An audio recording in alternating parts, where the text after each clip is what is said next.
It is a hot and humid day across central and eastern Kentucky, but I am tracking some better days just ahead. They're not from Frankfort, but investigators say two men drove from Kentucky's capital to engage in sex with minors. Now they're in jail.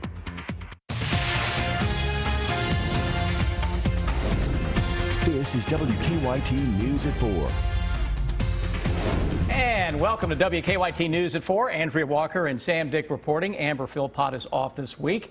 If you were outside today, and I was this afternoon. Yes, me too. It was hot out there, and I know I'm complaining. I was asking Chris Bailey. He said a high about 90. It felt like 95. Oh, yeah. At least. This is a live picture of downtown Lexington, but a breath of better air is on the way for the next few days. Let's check in with Chief Meteorologist Chris Bailey.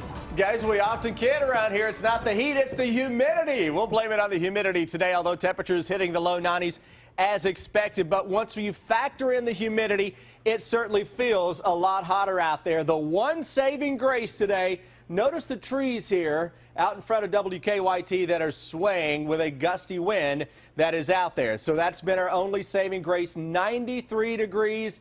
It feels like 99 in Lexington. That's right. It feels like it's almost 100 degrees. Humidity up there at 47%. So those low 90s this afternoon ringing true across much of central Kentucky. Look at Owensboro. Think it's hot here? 97 in Owensboro. Cooler eastern Kentucky, upper 80s to around 90. Let's throw the humidity in there, and it feels like 99 Lexington, 114 for the feels like number in Owensboro. I suspect that gauge is running just a little hot compared to everybody else. Still, though, it feels like triple digits into western Kentucky. All of a sudden, not so bad around here, huh? All right, Defender Radar Network, we have a cold front that is on top of the area. Most of the thunderstorms with that off to our north and northeast, though I expect a broken band of some storms now to start to fire. I-64 and south, Louisa, back into parts of Montgomery County, a couple of wayward showers that may grow into some healthy thunderstorms across southeastern Kentucky. Cold front is on the move. That's a milder and a better brand of air, guys, that we'll track for the weekend when I come back in about 15 minutes. We're tracking two breaking news crashes, the first in Lexington involving a police officer. At least one person has been taken to the hospital.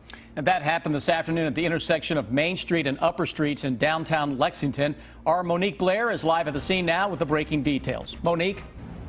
Well, Sam and Andrea, as you can tell behind me, this accident has pretty much cleared up out here at the corner of Main Street and Upper Street. And within just the past few minutes, we saw as both cars involved in this accident were towed away. Now, Lexington police tell us shortly before 3 o'clock, a black Lexus was driving through a green light here on Upper Street when at the same time a Lexington police officer was responding to an emergency call with her lights and siren on. And that's when she went through a red light on Main Street. That's when police say the Lexus T-boned the police car. The police car then spun and hit a pot here that was on the side of the road. The female police officer and the driver of the Lexus were both taken to the hospital, but police tell us both of them suffered minor injuries. Now, a passenger was in the Lexus and that person was not hurt. Now, this accident did cause a small backup out here at the corner of Main and Upper Street as it was blocked as both cars were being towed, but traffic now looks to be moving as it normally would at this time. For now, I'm reporting live in Lexington. Monique Blair, WKYT. Monique, thank you. We're also tracking another breaking news alert, this one out of Frankfort. A crash involving a school bus has shut down part of US 127 in the capital city. Our Garrett Weimer arrived on the scene a little while ago. He's live now with the breaking details. Garrett? Now, 127 South is closed here at Century Plaza after that crash involving a Breathitt County school bus and a car. Now, the Franklin County Sheriff's tells us the driver of the car was airlifted to UK with what he calls life-threatening injuries. Their passenger, we're told, was taken to Frankfort Regional Medical Center with serious injuries. The sheriff says the bus was full of kids, maybe as many as 50 students, but none of them were hurt, thankfully. The sheriff is now urging folks heading home this afternoon to bypass the scene by either taking 60 west or getting on the interstate. We'll continue to track the details and bring you more information as we get it. Live in Frankfort, Garrett Weimer, WKYT. Garrett, thank you. Two men facing charges after investigators say they came to central Kentucky planning to have sex with a minor. David Brown and Anwar Muhammad were each arrested in separate stings involving the Attorney General's Cyber Crimes Unit. Brown is a pastor from Indiana. Muhammad is a researcher at the University of Louisville. Caitlin Sintner has the details of the arrest. It's our top story at 4. Police handcuffed David Brown at this apartment complex around 10 Wednesday morning. It was just 3 hours later when they handcuffed Anwar Mohammed, put them in their cruiser, and took him downtown. Both men thought they were driving to meet a young female for sex, but were confronted by undercover investigators instead. According to an arrest citation, Mohammed, an expecting father, brought condoms with him. Brown is a pastor at a Jeffersonville, Indiana church. The First Christian Church released a statement saying it takes the allegations very seriously, and the senior pastor has been placed on temporary administrative leave. Attorney General Andy Beshear says the men communicated with investigators through an app called Kick, where users can communicate anonymously. And what parents need to understand is that any type of app or other device that allows people to communicate anonymously creates an opportunity for people to get to their children. And you have to be very wary of what your kids are doing online, because those 500,000 predators are out there at any minute.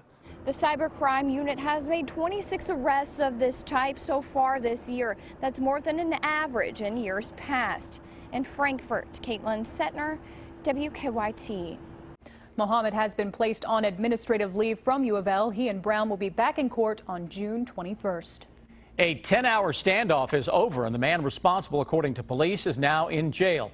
Police were called to Deauville Drive about midnight for a call of shots fired, and when they arrived, they say that 35-year-old Ryan Carmack fired a shot into the street and at them. He then barricaded himself in his home with his wife and 2 young children.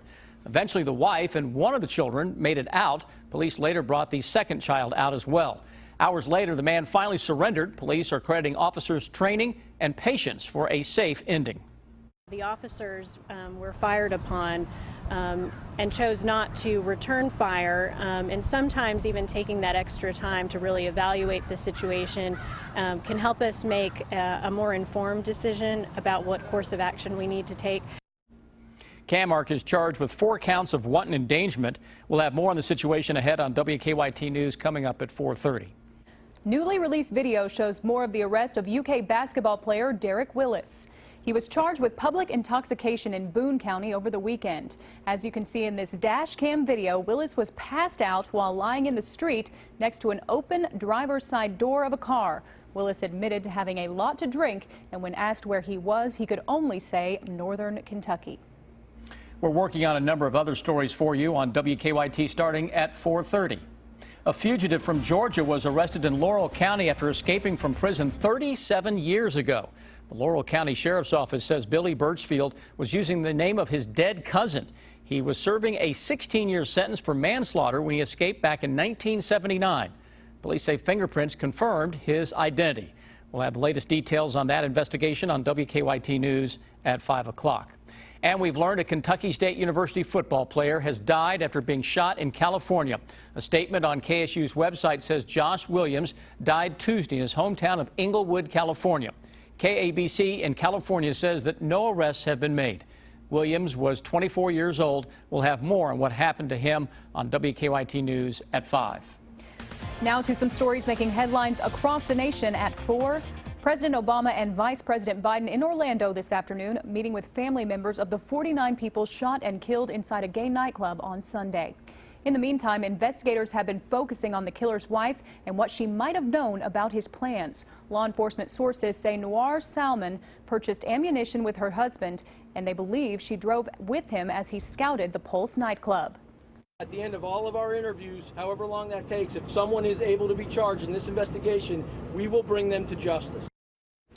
They're also digging into Omar Mateen's use of social media. It's believed he had at least 5 Facebook accounts. It was a marathon filibuster in the U.S. Senate lasting nearly 15 hours. Connecticut Senator Chris Murphy commandeered the floor, pushing for new gun control legislation in the wake of the Orlando massacre. The Senate's number 2 Republican, John Cornyn, says he's working with Senator Dianne Feinstein on a compromise proposal that will block gun sales to those who pose a terror threat. We'll have much more on the debate coming up in a report on WKYT News at 4:30.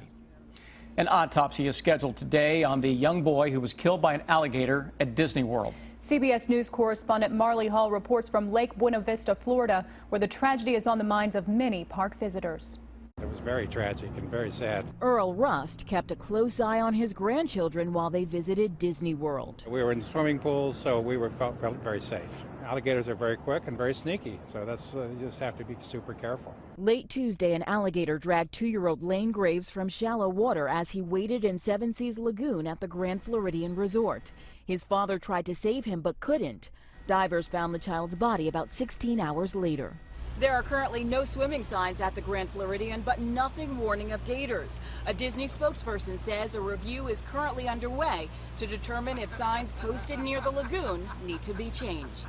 It's not easy to forget. Paul Santamaria says when he was 8, an alligator attacked him while he vacationed with family at Disney's Fort Wilderness Resort in 1986. I was feeding some ducks near the water's edge, and there was an alligator submerged under the water where you couldn't see it, and it came up out of the water and hit me and knocked me to the ground. It's just started throwing me around, trying to pull me into the water. He managed to break free from the alligator's jaw but suffered extensive injuries to his leg. Even after this second attack, he says he'll still consider taking his family to Disney World next year. Marley Hall, CBS News, Lake Buena Vista, Florida. Wildlife officials say there are about 1 million alligators in Florida and that attacks like this one are very rare. Your next flight delay could be because of more than just increased security. How an air traffic controller shortage may impact you next in Money Watch. Bed Bath & Beyond branching out after purchasing a home site in an all-cash deal. Details on that coming up. Keep up with the latest news on WKYT.com. Join the conversation on Twitter and become a part of the WKYT Facebook family.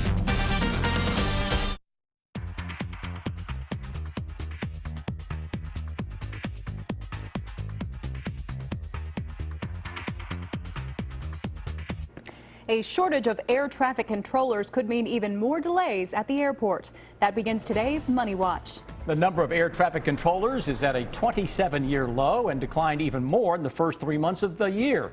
Part of the problem stems from a 2013 hiring freeze due to the congressional budget battle. Add to that, it takes up to 4 years to fully train new hires.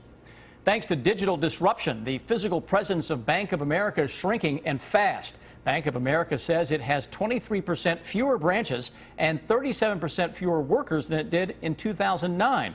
And that trend is expected to continue. A person familiar with the matter told CNN Money that Bank of America plans to cut another 8,000 jobs from its consumer business over time. Bank of America's shrinking headcount and branch footprint is a reflection of the powerful shift in habits by users. Home Depot is suing Visa and MasterCard, accusing the card company's new chip payment cards as being less secure in the U.S. than in other countries because they require signatures rather than more secure PIN numbers. Home Depot says Visa and MasterCard are conspiring to prevent the adoption of more secure technology to maintain market dominance. Greece's central bank says it agrees with international forecasts that the country will emerge from recession next year. In a new report, the Bank of Greece says it predicts about 2.5% growth next year and is urging bailout lenders to ease Greece's debt obligations. Bed Bath & Beyond acquiring home furnishings company One Kings Lane. The big box retailer didn't disclose the value of the deal other than to say that the amount paid was not material. The bargain deal comes after One Kings Lane had at one time been valued as high as $1 billion. Fun activities, games, arts and crafts, gymnastics, and more. It's all a part of gymnastics camp here at UK. I'm Deanne Stevens, out and about with the fun when we return on WKYT. You're in the line of fire there, girl. We are dealing with the potential for some thunderstorms out there, especially into parts of eastern Kentucky, and I'll show you why those thunderstorms are kind of busting the heat, at least in the short term. That's next. Now, your hour-by-hour forecast with Chief Meteorologist Chris Bailey. Well, is it hot enough for you? We told you yesterday, I thought today would be the hottest day we've had so far this summer, and low 90s showing up in most of central and eastern Kentucky. We look outside at the thermometers, you look at those numbers, you just start to sweat. Notice, though, it's turning cooler into Covington at 87 degrees, 93 Frankfort and Lexington, western Kentucky into the upper 90s out there today. Factor in the humidity. This is what your body thinks the temperature is when you step outside. It's the heat index, or the feels like. It feels like 99 right now in Lexington. Upper 90s across the board into the bluegrass region. Now we're starting to get a cold front into town. At least some scattered thunderstorms that are trying to bubble up here into Frenchburg, Menifee County, back into sections of Garrett County. One lone little shower northeast of the Lancaster area, and another one here to the east of downtown Richmond. That is right on top of the Lake Reba area. Folks around 4 Mile Road and up toward Union City and eventually maybe over toward Reed's Crossing and the Waco area might get in on a little bit of light rain from that shower that continues to work its way toward the south. Most of the severe weather energy with this storm, by the way, right around that area of low pressure. You see all the warnings that are out for parts of Pennsylvania, Virginia, and West Virginia. That front makes its way through here tonight. A little better brand of air tomorrow. Yeah, low 80s instead of low 90s. Still, though, there is the chance for a shower or a thunderstorm going up tomorrow. So a storm or two possible, better brand of air. Saturday's forecast, sensational day, sunshine, low humidity. We'll keep the nice weather going into Sunday as temperatures start to respond just a little bit. Hour by hour forecast, 7 o'clock this evening through 11. Here comes that cold front dropping in from the north. Look at tomorrow morning. Low 60s out there. Tomorrow, the weather comes in reverse. So you watch the eastern sky for an increase in clouds and the possibility of a shower or two. And look at the numbers at 5 o'clock tomorrow. Upper 70s, low 80s.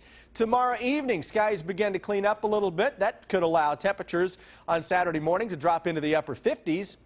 Temperatures decide to get a little shy on us here. Trust me, as we go into our Saturday, they're back and now they're gone. Saturday will be 80 to 85. Forecast on Sunday could be a little warmer than that. Early next week, we get a stab of heat Monday into Tuesday, early Tuesday. Then look what happens with the jet stream as we go toward Tuesday night into Wednesday. Big dip in the jet stream across the eastern part of the country will open up Canada to throw some more mild to cool air across the eastern part of the country. So tomorrow into Saturday, 80 to 85, looking good. Chance for a shower thunderstorm tomorrow. We'll steam it up on Monday, but as that front goes through, notice the numbers drop in a big way. How about upper 70s next Wednesday and Thursday? I think we can handle that. Let's check on traffic now. On a busy day, here's Officer Don.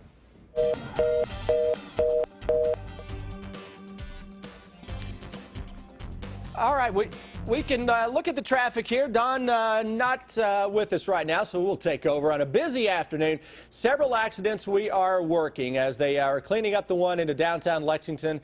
Right now, Wilson Downing at Brigadoon Parkway, one lane is blocked there. Also on the south side of town, Man O' War at Trent Boulevard. And now a couple of accidents showing up on Man O' War, one at Rio Dosa Drive and another one not too far away from Todd's Road there on Man O' War as well. That'll obviously lead to some slowdowns in those areas. All right, thanks, Chris. Flips, beams, turns, bars, and more. It's all part of UK Gymnastics Camp 2016. That sounds exciting and big challenge. Deanne Stevens is out and about today. She joins us from the Nutter Fieldhouse with much more. Hey, Deanne. Hey, good afternoon, guys. We are here at Nutter Fieldhouse hanging out with the UK Gymnastics team. Listen, they're playing their own games. They've been doing some summer camps here for the last couple of weeks, busy with summer camps. Corey Reckenmacher is with us. She's a junior gymnast here at UK. You said you have as much fun as the kids doing this. Oh, absolutely. We get a kick out of it. It's our one time a year that we get to have so much fun with all these little kids around us, and it's just a blast. You're a camp counselor. You've done this for 3 years now. Talk about what the kids do in camp. The kids do everything. They get a little bit of everything each event, and then we have a dance section that we get them to do, and then trampoline and tumble track, and then obviously some games that they love. Now, do the gymnasts come up with the games, or does Coach Tim Garrison come up with the games? I want to know. No, Coach Chuck Dickerson comes up with the games. He's our games aficionado. He's the game guru, and he has as much fun doing this as everybody else, doesn't he? Let me tell you something about it. The second day of camp, his voice is gone. He's hoarse. This is a great opportunity for you, Coach, to work with your athletes as well as you hope maybe one day up-and-coming UK gymnasts. We hope so, you know, but really it's all about fun. We do gymnastics training, but there's so much fun that we do between the games, between the arts and crafts and all those other things. It's really a party atmosphere. How do folks get more info on gymnastics camp here at UK? Just go to ukathletics.com, go to gymnastics, and you can find all the information you need about our camps. Okay, they've got an upcoming week that they have some spots available, so you want to go to ukathletics.com to check that out. Coming up at 4:50, more on the games and the fun with the gymnasts here at UK. I'm Deanne Stevens, out and about. Back to you guys. All right, the verdict is in on whether coffee causes cancer, what a study has to say in Better Living. And new studies point to the way antibiotics may affect your children. Tomorrow's Mega Millions jackpot is $310 million, and Saturday's Powerball jackpot is $169 million. Now it's time for Better Living, health, education, and consumer news that impacts your life. Treating young children repeatedly with antibiotics may disrupt the development of healthy bacteria inside their gut. These bacteria play a critical role in regulating metabolism and the immune system. Researchers at Massachusetts General Hospital say it's still not clear whether there could be long-term consequences. Sleep disorders may increase the risk for patients recovering from angioplasty. A study in the Journal of the American Heart Association followed more than 200 patients who had the procedure to open blocked arteries. Researchers found those with sleep disorders like apnea were at a higher risk for heart attacks or strokes. And coffee drinkers will be happy to hear that the World Health Organization no longer classifies it as a carcinogen. The agency says there's not enough evidence linking coffee to cancer, but researchers say very hot beverages can be a health risk. The high temperatures may be associated with injuries in the throat that lead to tumors. Now let's head to Chris for another check of the weather. Yeah, a little steamy out there this afternoon. Hottest day of the year so far across central and eastern Kentucky. Low 90s out there, though it feels 95 to 100 as you factor in the humidity. That's the heat index that we're cranking out. 90 the actual thermometer. Jackson into London. Those are the favorite areas to get in on at least a scattered thunderstorm. Frankfort, Lexington, gusty winds have been close to 30 miles an hour. That's really our only saving grace so far today. We have a cold front that is barreling its way through the area, hence you're getting those gusty winds. And south of 64 especially, we're going to see at least a broken band of some showers and thunderstorms going up over the next couple of hours. We are tracking better weather in for the weekend. A new hour by hour is in. We'll look at it together in the next half hour. That's WKYT News at 4:30, and it starts right now.